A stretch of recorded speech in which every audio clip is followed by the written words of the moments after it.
The Harry Potter franchise is unlikely the best fantasy franchise of all time. It got great characters, great story, amazing action, and creative and interesting stories. So since Crimes of Grindelwald came out a couple weeks ago, I thought why not talk about and rank all 9 Harry Potter films in the Harry Potter franchise. Now I know what you're thinking. You're kind of like, hey, General, there's technically 10. Because of Crimes of Grindelwald, yes, but I have not yet seen Crimes of Grindelwald, so I cannot even talk about this film. But when I do see it, I would most likely do a review of it if you guys want to see that. So today we're going to talk about the worst and from to the best. And before we get into this, 2 things I want to point out. Number 2, number 1 is that there's no film in this list I think that I dislike. All these films I like in their own sort of way. There's just some films that are better than others. And number 2, there's going to be spoilers throughout this review. If you have not seen a film and you want to skip ahead, you've been warned. So let's get into it. This is my 3rd time doing this video. Thought I would just tell you that. Yeah, 3rd time. And let's talk about all 9 Harry Potter films from the worst to the best. Let's get into it. Coming in at number 9 is going to be Fantastic Beasts and Where to Find Them. This is just a nothing film to me with meaningless and just pointless subplots and just stories and just there's so much going on, but yet there's nothing going on, if that makes any sense. Newt Scamander is a pretty good lead. There's just so much dull characters. There's a weird twist that this guy's actually Grindelwald. We don't even learn anything about Grindelwald. There's some fun stuff. There's a bank scene. But also, I just figured out that I thought people always called, wizards always called, humans muggles, but I'm trying to call us a nomad, too. Good to know. This is just a dull and just unoriginal film that just feels like it was added on. Coming in at number 8 is going to be Harry Potter and the Goblet of Fire. Just like Fantastic Beasts, this is just a dull and unforgettable scene. There is the Triwizard Tournament, the dragon one being the best. There's this amazingness of going through Hogwarts and the dragon. That scene is just amazing. There's the underwater one, which is good, and there's the maze one, which is we meet Voldemort and we get an epic battle. That's pretty cool. And the battle between Harry Potter and Voldemort, or he must be named. Ooh, okay, that was really dumb. It's a good scene. It's a good battle. But this is just a weird film. Watching it, I'm like, this being the first PG-13 Harry Potter film, it seemed like, oh, we gotta have this much stuff to make it PG-13. But oh wait, director, we can't show too many dark stuff because this is still a lighthearted kind of Harry Potter film. So it blends dark stuff with kind of light stuff, so it doesn't really make a whole lot of sense. I just want to evoke me and make my brain disappear with some good old magic.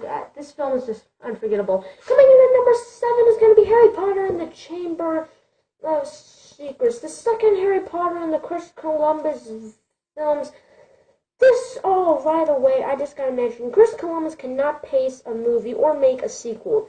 He seems to always make the first film in some way. He did that with the first 2 Home Alone films, and he did that with the first 2 Harry Potter films. This movie is just terribly paced. It is the longest Harry Potter film, and it shows. We do meet Dobby in this movie, and I like Dobby.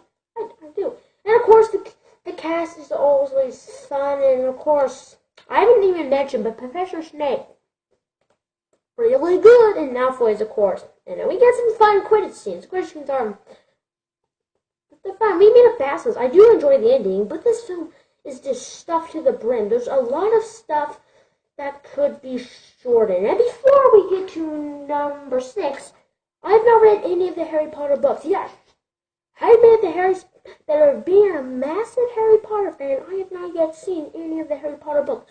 So you'd be like, you haven't seen any, Watson? We're Pirlo. Yeah, go ahead, stupefy me with all your little ones I have not yet seen. Oh.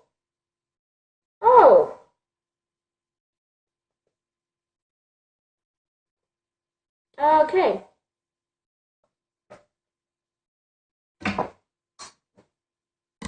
let's just continue on with the review. Alright, coming in at number 6 is going to be Harry Potter and the Half-Blood Prince. This is a very much adult film. It's very mature. There's a lot of mature themes in this movie, and it just comes off kind of weird, in my opinion. There's some good stuff in this film. There's some amazing action scenes. Overall, this is kind of a forgettable film if you really think about it. Okay, coming in at number 5 is going to be kind of an odd pick, but I like this movie, Harry Potter and the Deathly Hallows Part 1. Some people consider this the worst Harry Potter film. Some people consider this the best Harry Potter film. I don't know anyone that considers the best Harry Potter film. I consider it a good film. I consider it the middle-of-the-road film. The first hour of this film, I love. There's amazing action scenes. We learn more about Voldemort. And there's just so much stuff about this film I really enjoy. There's an amazing action scene. But the second act, when they're just camping around, isn't particularly exciting. And Dobby's death. Dobby's death. Why, Dobby? Why? But overall, a great film. Coming.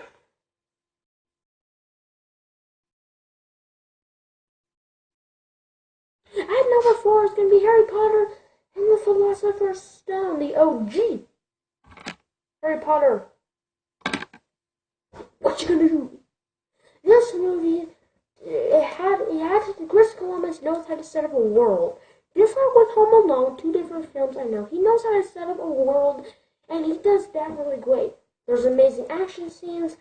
We learn a lot about characters, even though the child acting isn't best, and some 2001 CGI is, it's questionable, but still a very fun and exciting film. Coming in at number 3 is going to be Harry Potter and the Prisoner of Azkaban. Don't kill me. Don't stupefy me. Why is this at not number 1 or number 2? Why is it at number 3? Are you just trying to be funny? Well, 2 reasons. Number 1, yes, I'm kind of trying to be funny, but that's not the main reason. I just think this is a great film with some great stuff. We meet Professor Lupin, we learn of Sirius Black, we meet Peter Pettigrew, we meet the Dementors, we meet the Expecto Patronum spell, which was not yet seen in the Harry Potter world. And we also meet the Hippogriff, which is the second best Harry Potter creature. We'll talk about the best in my number 1 pick, which you can guess what my number 1 pick. Go ahead and guess. I'll give you a 5-second start. Guys, you're wrong. But overall, this is just such a fun film. Meeting more stuff. We learn about that Sirius Black is actually Harry Potter's grandfather. This is just such a fun, exciting movie. But the time travel, it's questionable. Coming in at number 2 is Harry Potter and the Order of the Phoenix. David Yates' first film in the Harry Potter franchise, and I love this film. The cinematography in this film is just fantastic. The action scenes are incredible, and Voldemort taking over Harry Potter's body. This is just such a mystery film. Voldemort versus Dumbledore. That's why I can describe this film. It's dark, it's gritty, and it's one of the best Harry Potter films. But coming in at number 1, you probably saw this coming, it's going to be Harry Potter and the Deathly Hallows Part 2. This is just the best conclusion to a franchise of all time. There's great action scenes, there's great performances. This is just such an amazing film. The breaking the Gringotts scene when we meet the dragon, that's just great. That's great stuff, you know what I mean? And overall, Harry Potter versus Voldemort, this is what this series has been building up to this entire time. And the happy ending, I love this ending. And I really think this is the best conclusion to a franchise of all time. That is my rank of all Harry Potter films besides Crimes of Grindelwald. Let me know what you guys think of all of these films. Let me know which is your favorite, least favorite. Don't forget to like, comment, and subscribe. Don't forget to hit the notification bell to get notified by daily content. I'll see all you lovely muggles in the next video. Ta-ta.